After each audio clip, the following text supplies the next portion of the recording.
Captain Jake Morrison stood on the bridge of the UES Defender and watched the alien ships pass by through the main viewing screen.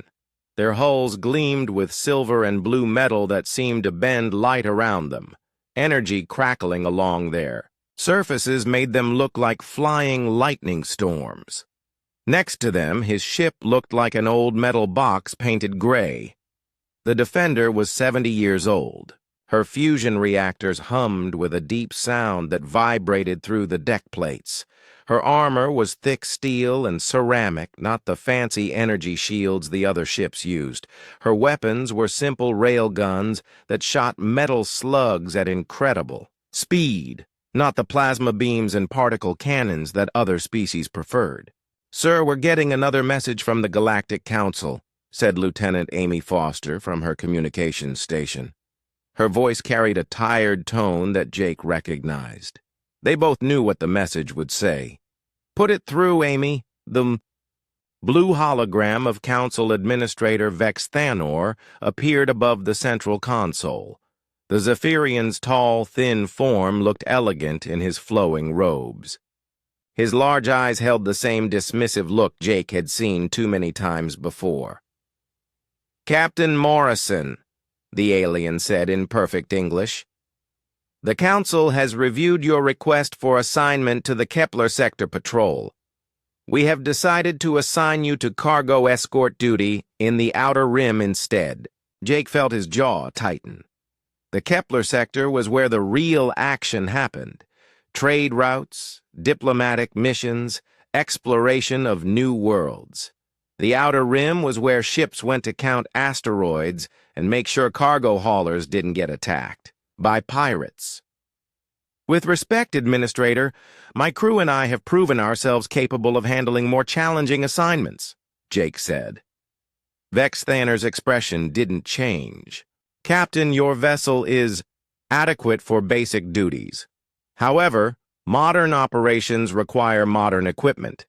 Your ship uses technology that is simply outdated by current standards."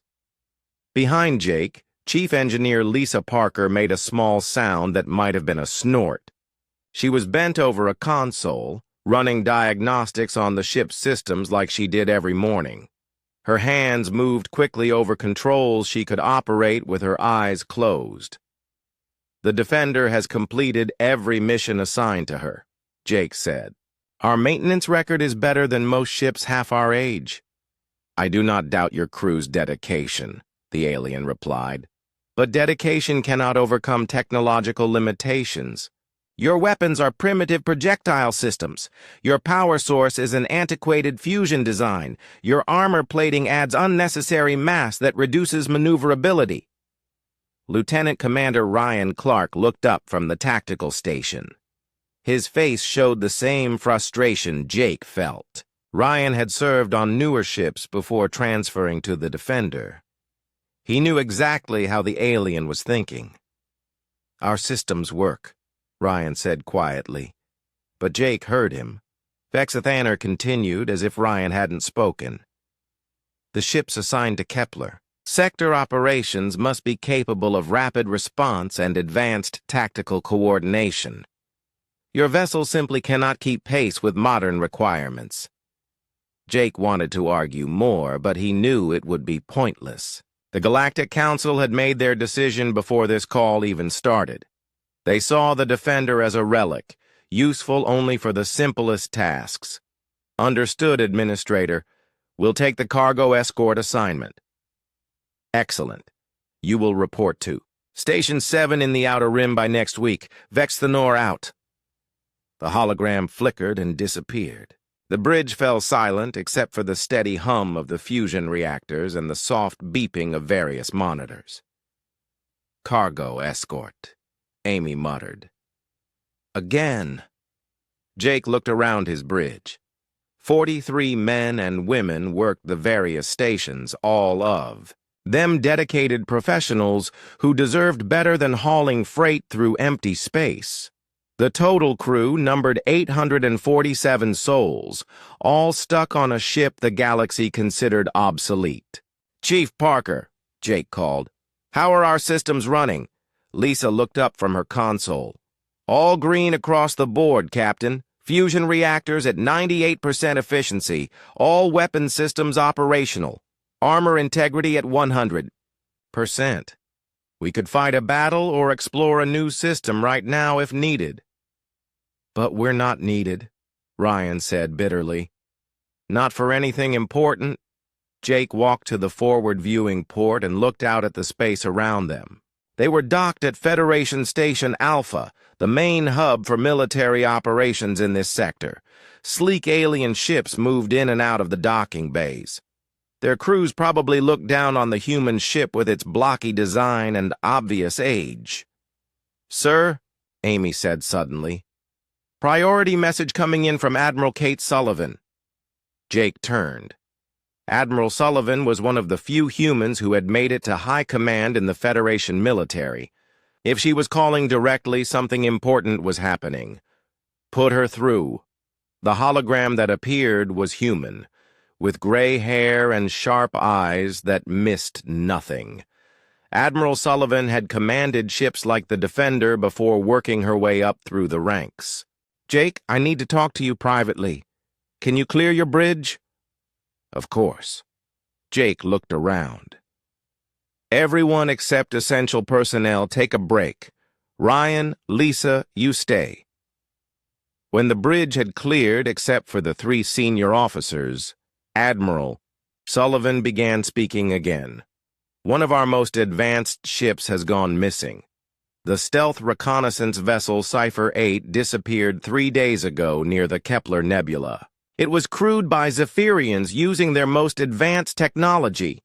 Jake felt his pulse quicken. "A missing ship meant a search and rescue mission. Real work instead of cargo escort duty. 3 Federation fleets have already been dispatched to search for Cipher-8, the Admiral continued. All equipped with the latest sensor technology and staffed by the most advanced crews available. None of them have found any trace of the missing vessel." Lisa frowned. "If their advanced ships can't find it, why are you calling us?" Admiral Sullivan smiled slightly.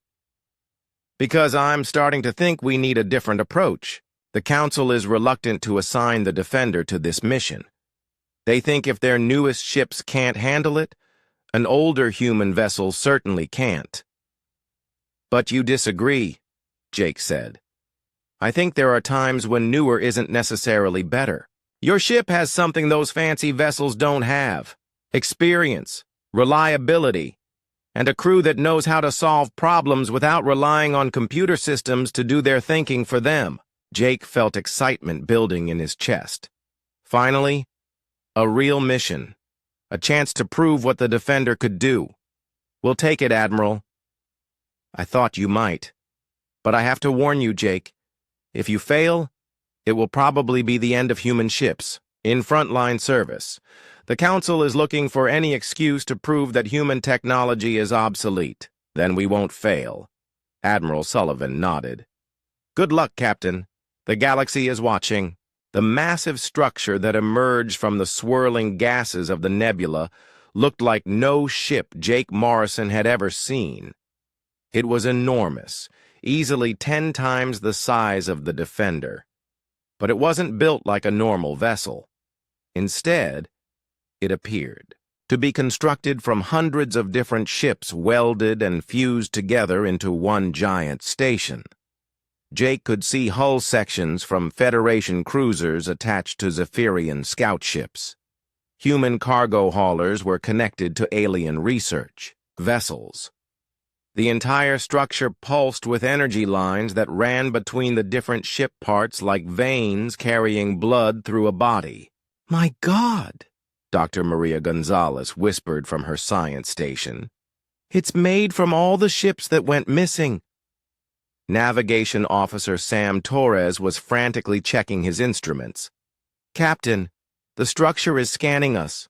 Multiple sensor beams are focused on our hull." "Any signs of weapons?" Jake asked.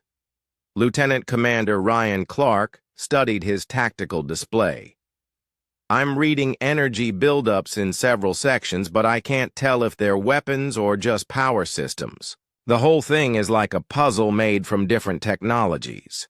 Amy Foster looked up from her communication station with surprise. Sir, they're trying to communicate with us. The signal is coming through on multiple frequencies at once. Put it through. The voice that came through the speakers was strange and mechanical, but it spoke perfect English. Human vessel, you have entered our collection zone. Prepare to be processed. Jake stood up from his command chair. This is Captain Jake Morrison of the Federation Ship Defender. Identify yourself. We are the collectors. We preserve the technological achievements of organic species. Your vessel displays interesting characteristics. We wish to study your design and crew. Study us? Jake felt anger rising in his voice. What happened to the other ships? What did you do with their crews? All specimens are preserved in stasis for detailed examination. Their vessels become part of our library of technological advancement. You should feel honored. Your primitive but efficient designs will contribute to our understanding, Chief. Engineer Lisa Parker moved to Jake's side. Captain, they're talking about us like we're insects they want to pin to a board. The mechanical voice continued. We have studied vessels from 47 different species over the past 2 centuries. Each contributes unique elements to our collection. Your human technology is particularly interesting because it appears simple, yet demonstrates remarkable durability. Jake looked around his bridge. His crew was watching him, waiting for orders. These collectors had been capturing ships and experimenting on their crews for 200 years. They had built their station from the bodies of murdered vessels. Where? Is the ship called Cipher-8? Jake demanded. The Zephyrian stealth vessel has been integrated into our neural processing center. Its advanced quantum communication systems are being studied. The crew remains in perfect stasis. Amy suddenly pointed at her screen. Captain, I'm detecting life signs throughout that station. Hundreds of them. Maybe thousands. Dr. Gonzalez was running scans as fast as her equipment would allow. The life signs are in stasis chambers scattered throughout the structure. These collectors have been keeping their prisoners alive for study. Jake felt a cold determination settle over him. Those weren't just prisoners in that station. They were people who had trusted their ships to take them safely through space, only to be captured and experimented on by machines. Collectors, I'm ordering you to release your prisoners and surrender for judgment by the Galactic Federation. The mechanical voice almost seemed to laugh. You misunderstand your situation, human. You have 2 choices. Surrender your vessel peacefully, and your crew will be preserved in stasis like the others. Resist, and we will take your ship by force, and your crew will not survive the process. There's a 3rd choice, Jake said quietly. Explain. We destroy you, and free everyone you've captured. This time, the collector definitely sounded amused. Your single vessel against our station built from hundreds of ships. Your weapons are primitive projectiles. Our defenses incorporate the best technology from dozens of species. Ryan was studying his tactical readings carefully. Captain, they may have advanced technology, but look at how it's connected. They've just stuck different systems together without proper integration. Jake moved to Ryan's station. What do you mean? See these power coupling points? They're using jury-rigged connections between completely different alien technologies. A Zephyrian power core feeding into a human weapon system, connected to a Calarian shield generator. It's like building a car using parts from 50 different manufacturers. Lisa Parker was looking at the same data. Ryan's right. That kind of setup might work under normal conditions, but if you stress it... She paused. Captain, remember the blackout we had 3 years ago when someone tried to connect our new sensor array to the old power grid? Jake smiled grimly. The whole system crashed because the components weren't designed to work together. Exactly. And this station is doing that on a massive scale. Dr. Gonzalez had been listening while running her own scans. I'm detecting massive electromagnetic feedback loops throughout their structure. All those incompatible systems are creating interference with each other. The collector voice spoke again. You have 1 minute to decide, surrender or be destroyed. Jake looked around his bridge one more time. His crew was ready. They had trained together for years on equipment they understood completely. Every system on the Defender was designed to work with every other system. Nothing was jury-rigged or incompatible. Amy, open a channel to all hands. Channel open, Captain.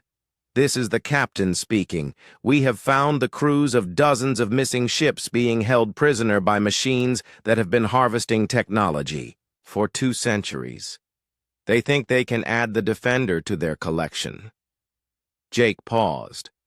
They're wrong. We're going to show them what happens when you underestimate human engineering. All hands, prepare for battle. The cheers that came from throughout the ship could be heard even on the bridge. Ryan, target their power coupling points with conventional explosives. Lisa, prepare to overload our communications array. We're going to send every frequency we can generate directly into their systems. Aye, Captain. Sam, plot an attack course. That keeps us moving. Don't let them get a solid lock on us. Course plotted, sir. The collector station began moving toward them, its massive bulk covered with weapon ports from a dozen different species. Energy beams started firing from multiple points, but they were all different types with different targeting systems. Their weapons aren't coordinating properly, Ryan reported. Each system is trying to lock onto us separately. Then let's give them something to really worry about, Jake said. All weapons fire! The battle for the Kepler Nebula had begun. The Defender's railguns roared to life, sending streams of metal slugs toward the massive collector station. Jake Morrison watched as the projectiles struck the jury-rigged connections between different ship sections. Sparks flew where incompatible. Technologies tried to handle the impact damage. Direct hits on 3 power coupling points. Lieutenant Commander Ryan Clark reported. I'm seeing system failures spreading through their network. The collector station fired back with a dozen different weapon systems. Energy beams, plasma bolts, and particle cannons all shot toward the Defender. But they weren't working together. Some beams missed because other weapons were blocking their targeting sensors. Their weapons are interfering with each other, Ryan said with satisfaction. The targeting systems from different species can't coordinate. Navigation Officer Sam Torres kept the Defender moving in unpredictable patterns. The old ship might not be as fast as modern vessels, but she was solid and responsive. Sam used her mass and momentum to make sudden direction changes that confused the enemy targeting systems. Chief Parker, how's our power holding up? Jake called to the engineering station. All systems green, Captain. Our fusion reactors are running smooth as silk. No interference problems like their setup has. Dr. Maria Gonzalez was monitoring the electromagnetic signals coming from the station. Captain, I'm reading massive feedback loops building up in their power grid. Our attacks are causing their different systems to fight each other. Amy Foster suddenly looked up from her communications console. Sir, I'm getting signals from inside the station. Someone is trying to communicate from the stasis chambers. Can you clean up the signal? Amy worked frantically with her equipment. After a few moments, a weak voice came through the static. This is Commander Zekska of the Cipher-8. If anyone can hear this, the collectors have a weakness. Their neural network can't handle multiple signal inputs at the same time. Overload their communications array and their whole system will crash. Jake felt excitement build in his chest. Amy, can you boost our transmission power? I can try, sir, but if I push our communications array too hard, we might burn it out. Do it! Lisa, can you reroute power from non-essential systems to our communications? Chief Engineer Lisa Parker was already working on it. Pulling power from life support reserves, recreational systems, and backup lighting. That should give Amy enough juice to really blast their systems. The Defender shook as more enemy fire struck their armor. The thick steel plating held, but Jake could hear the impacts echoing through the hull. Damage report, he called. Minor hits to outer armor, Ryan responded. No penetration. Their energy weapons aren't designed to work against heavy plating, like ours. Jake smiled grimly. The other species had moved to lighter armor and energy shields because they were more efficient. But efficiency didn't help when the shields failed and you needed something solid between you and enemy fire. Amy, are you ready with that communications overload? Ready, Captain. I've set up a rotating frequency burst that will hit every band they're using simultaneously. Lisa, I need you to take a team to the cargo bay. We're going to send you over to that station in a shuttle. Lisa looked surprised. Sir, someone needs to get to those stasis chambers and free the prisoners. I need my best engineer over there to figure out their systems and shut them down. Captain, Dr. Gonzalez interrupted. I should go with her. I've been studying their power network. I think I know where their main control center is located. Jake nodded. Take a full security team. Ryan, I want you to keep hitting their power couplings. Every time we damage one, their whole system gets more unstable. The Defender fired another volley at the station. This time, Jake could see secondary explosions as damaged systems overloaded and destroyed neighboring components. The collectors had built their station like a house of cards, and the cards were starting to fall. Shuttle Bay reports ready for launch, Sam announced. Amy, begin the communications overload, full power. The Defender's communications array started broadcasting on every frequency at maximum power. Jake could see the energy drain on their power systems, but their fusion reactors held steady. On the main screen, the collector station began to shudder. Lights flickered across its surface as incompatible systems tried to process the flood of conflicting signals. Their neural network is crashing, Dr. Gonzalez reported from her station. Just like Commander Zexka said, they can't handle multiple inputs. Launch the shuttle, Jake ordered. He watched on the tactical display as the small shuttle left the Defender and raced toward the enemy station.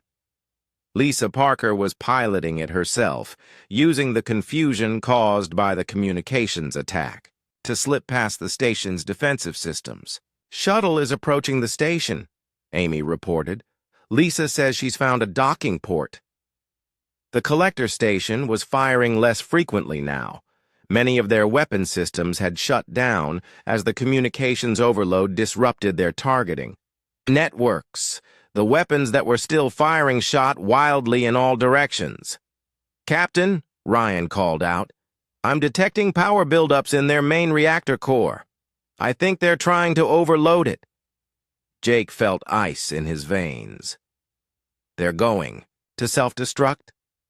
It looks that way, sir.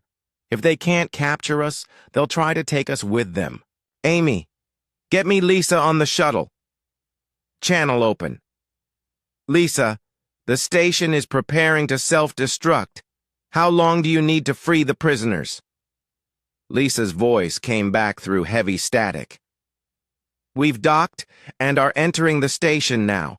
Their systems are in chaos. If Maria's right about the control center location, we should reach it in 15 minutes. You may not have 15 minutes. Their reactor is building to overload. Then we better work fast. Parker out. Jake turned to Sam. Plot a course to the far side of the station. If it explodes, I want as much mass as possible between us and the blast. Course plotted, Captain. Ryan, keep hitting their power systems. Maybe we can disrupt their self-destruct sequence. The Defender continued its attack, but Jake could see the station's reactor core glowing brighter on the tactical display. Deep inside that massive structure, hundreds of prisoners waited in stasis chambers while his engineer and science officer raced against time to save them. Amy? Any word from the shuttle team? They're inside the station, sir. Lisa reports heavy damage to internal systems. Their communications are breaking up. Jake watched the countdown on his tactical display. The station's reactor was approaching. Critical overload. In a few minutes, it would explode with enough force to destroy everything within 100 miles. His crew was inside that station trying to save people who had been prisoners for decades. The Defender was humanity's only hope of proving they belonged among the stars. Time was running out. 1 year after the first alien signal reached Earth, the galaxy had learned to fear a new name: humanity. Reports came from across Dominion space of human fleets appearing without warning, striking with devastating power and disappearing before help could arrive. General Patricia Kane stood in the war room aboard the massive command ship Wrath. The ship was the size of a small city and carried enough firepower to destroy a planet. Around her, tactical displays showed human forces operating in 47 star systems at the same time.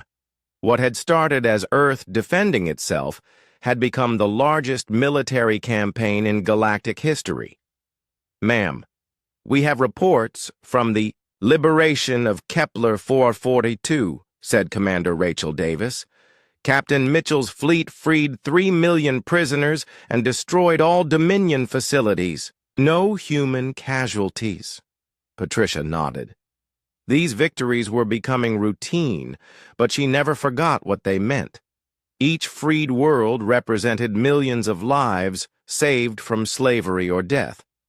Captain Joe Mitchell had become a legend among the freed alien species. His fleet had liberated 12 worlds in 6 months. The aliens called him the Liberator and told stories of his battles around their campfires. But Joe was just one of dozens of human commanders who were tearing the Dominion Empire apart. Captain Maria Santos had destroyed so many supply lines that Dominion forces were running out of food and fuel. Captain Chris Adams had captured enough alien technology to outfit 100 new human ships. On the Dominion capital world, Emperor Vexthor stared at reports that made no sense. In 1 year, humanity had destroyed half of his empire. Dozens of worlds had been liberated. Hundreds of ships had been lost. Millions of soldiers were dead or missing. How is this possible? He demanded of his council. We ruled the galaxy for 1,000 years. One primitive world should not be able to defeat us. Fleet Commander Zeth Carr, who had survived the first battle at Earth, spoke carefully. Your Majesty, I have studied human tactics for months. They do not fight like a normal species. They fight like they were born for war. All species can fight, Vexthor replied angrily. No, Majesty. Most species fight to defend themselves. Humans fight to win completely. They study war like we study science. They have turned killing into an art form. The Emperor refused to believe this. They are just lucky. We will gather our remaining forces and crush them. But Zethkar knew better. He had seen human Marines boarding Dominion ships. He had watched human pilots flying through impossible situations. Humanity was not lucky. They were the most dangerous species the galaxy had ever produced. On Earth, Dr. Amanda Brooks stood in her old office at the radio telescope facility. The place where she had first detected the alien signal was now quiet. All the scientists had been moved to military facilities to work on weapons and ships. Amanda was no longer just a scientist. She was now Director of Alien Relations, responsible for communicating with the dozens of species that humanity had freed from Dominion rule. A message came in from the Kethvar survivors. There were only 8,000 of them left, but they had become some of humanity's strongest allies. They had provided technical knowledge that helped human engineers build better ships and weapons. Dr. Brooks, the message said, we have located the coordinates of the Dominion homeworld. We offer this information to honor those who saved us from extinction. Amanda felt her heart racing. The Dominion homeworld was the center of their empire. If humanity could strike there, they could end the war completely. She immediately sent the coordinates to Admiral Rebecca Stone, who was planning the largest operation in human history. Rebecca had spent months preparing for this moment. The attack on the Dominion homeworld would require every ship humanity could build and every ally they had made. It would be the biggest space battle in galactic history. We are going to end this war, Rebecca announced to her fleet commanders. Not just win it, end it completely. Captain Alex Turner, now commanding a fleet of 50 ships, studied the battle plans. Admiral, intelligence reports show the Dominion has over 200 ships defending their homeworld. Then we will bring 300, Rebecca replied. Plus every alien ally who wants to fight for their freedom. The assembly of the liberation. Fleet took 2 months. Human ships came from every corner of the galaxy where they had been conducting raids.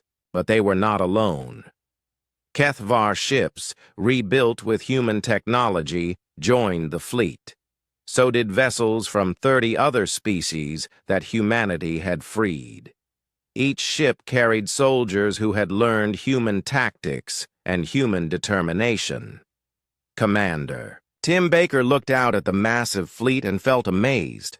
A year ago, humanity had been hiding on one world, afraid of alien invasion.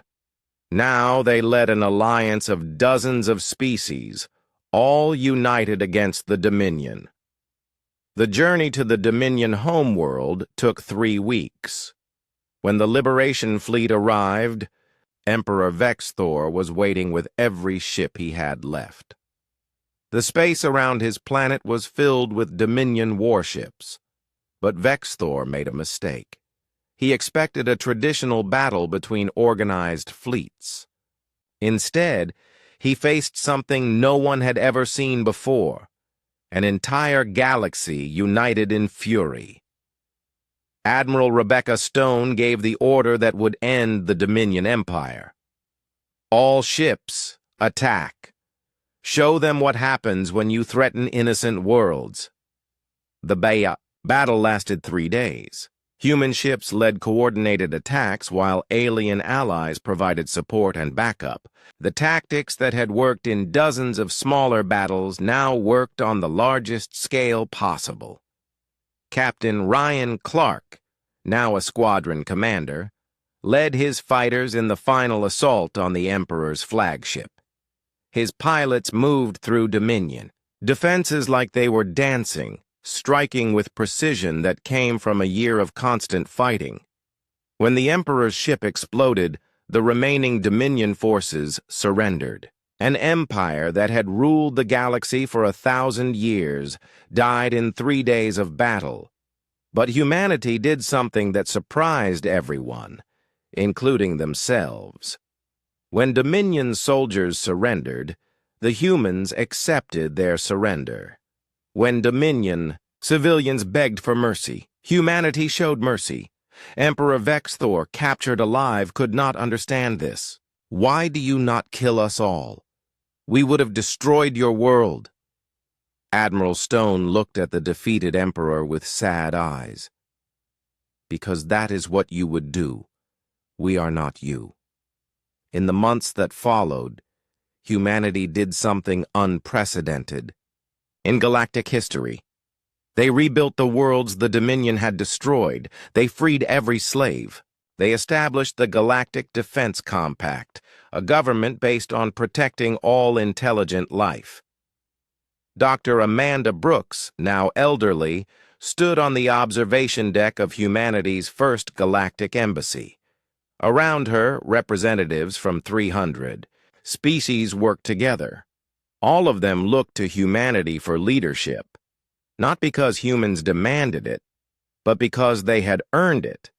The signal that had warned of Earth's destruction had become the foundation of galactic freedom. The fury that had awakened to defend one world had become the force that protected all worlds. Children on 1,000 planets learned about the humans who had saved the galaxy.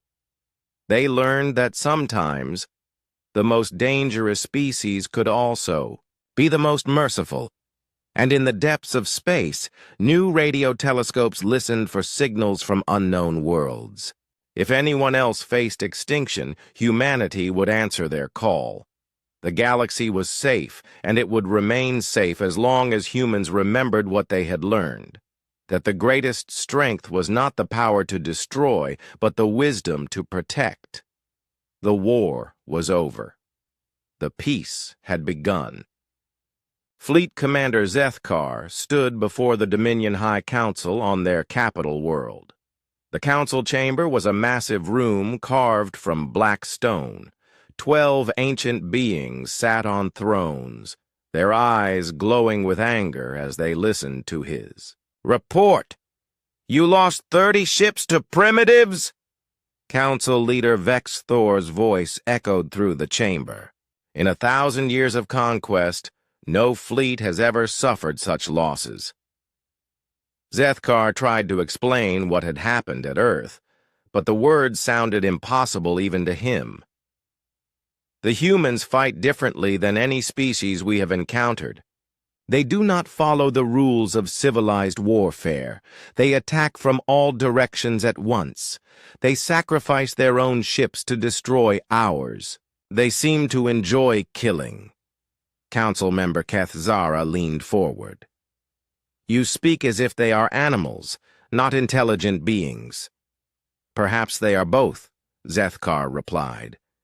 They have intelligence, but they think like predators. Every tactic they used came from thousands of years of fighting wars against their own species. The council members looked at each other with concern. In their long history, they had never encountered a species that waged war against itself for practice. On Earth, Admiral Rebecca Stone was proposing something that shocked even her own officers. She stood in the main conference room of the Defiant Station, surrounded by the top military leaders from every nation. We are not going to wait for them to come back, she said. We are going to hunt them down. General Patricia Kane spoke up from across the table. Rebecca, we barely won the last battle. How can we take the fight to them across the galaxy? Rebecca turned to Dr. Emma Rodriguez, who had been working on captured alien technology. Emma, tell them what you have learned. Dr. Rodriguez stood and activated a holographic display. It showed star charts taken from the destroyed alien ships. The Dominion ships had complete navigation data in their computers. We now know the location of every Dominion base, supply depot, and conquered world within 50 light-years of Earth. Captain Alex Turner studied the star map. Red dots showed Dominion-controlled systems. Yellow dots showed worlds that were still fighting. How many worlds are we talking about? 17 worlds are fully under Dominion control, Emma replied. But there are also 12 worlds where resistance groups are still fighting. Rebecca smiled grimly.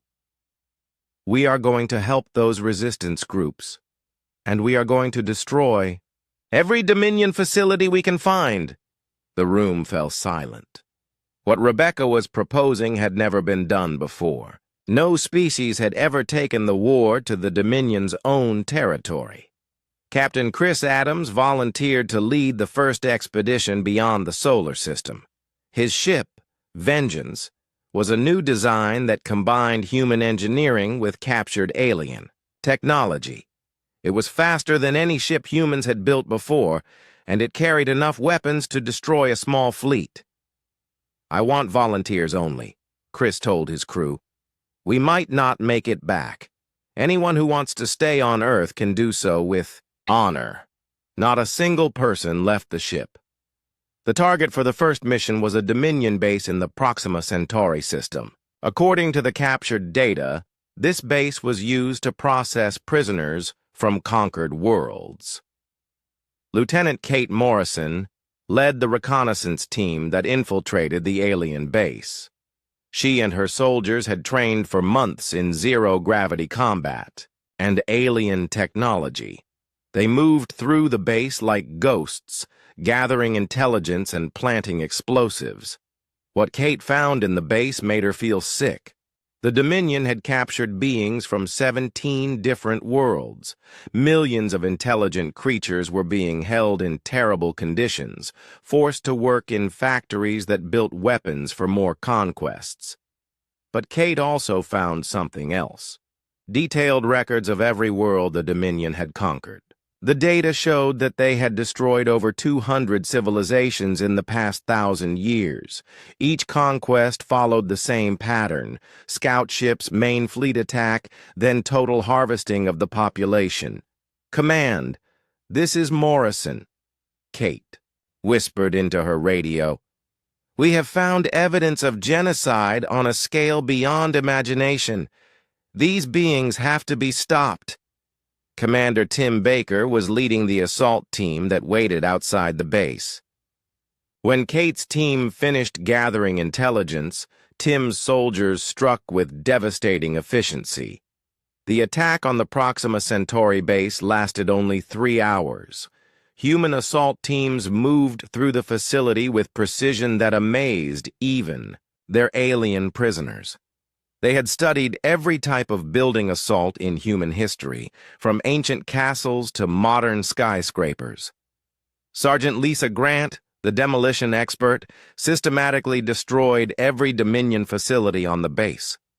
Her team used explosives that Dr. Rodriguez had designed based on alien technology. The resulting destruction was so complete that nothing useful remained for the Dominion. More importantly, the human teams freed over 50,000 alien prisoners. These beings represented 12 different species, all of which had been fighting hopeless wars against the Dominion. Among the freed prisoners was an elderly being named Vextel, one of the last surviving leaders of the Keth Var, who had sent the original warning to Earth. When he saw human soldiers, he began to weep. "Your people received our message," he said to Chris Adams. "We thought we had died for nothing." Chris helped the old alien to his feet. "Your message saved us. Now we are going to save everyone else." The success of the Proxima Centauri raid changed everything. For the first time, species across the galaxy learned that the Dominion could be defeated. The news spread through hidden resistance networks on dozens of worlds. But the humans were just getting started. Captain Joe Mitchell led the second expedition to a Dominion supply depot in the Wolf 359 system. His fleet of 12 ships destroyed the depot and captured enough alien technology to build 50 new human warships. Captain Maria Santos attacked a Dominion communications hub in the Barnard's star system. When her team finished, the Dominion had lost contact with all their forces in a 20-light-year radius. Each successful raid taught humanity more about their enemy. The Dominion was powerful, but they were not prepared for the type of warfare that humans specialized in. They expected civilized battles between organized fleets. They did not know how to fight against raiders who struck without warning and disappeared before reinforcements could arrive. Dr. Ashley Kim studied the tactical data from each raid and made an important discovery. The Dominion fights like an empire that has never lost. she reported to Admiral Stone. "They have standard procedures for everything, but no backup plans.